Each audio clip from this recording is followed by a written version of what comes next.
High বন্ধুরা, দেখো আমার এমনি ঠান্ডা লেগেছে বলে গলাটার অবস্থা এরকম হয়েছে। আজকে তো শনিবার, জামাই ষষ্ঠী জানুন সবাই। আজকে আমরা জামাই ষষ্ঠী করছি না।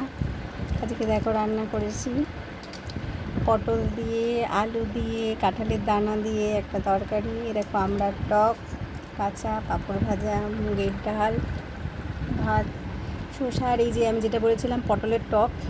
দেখো পটলের টক করেছি আমি। এটা হচ্ছে পটলের টক।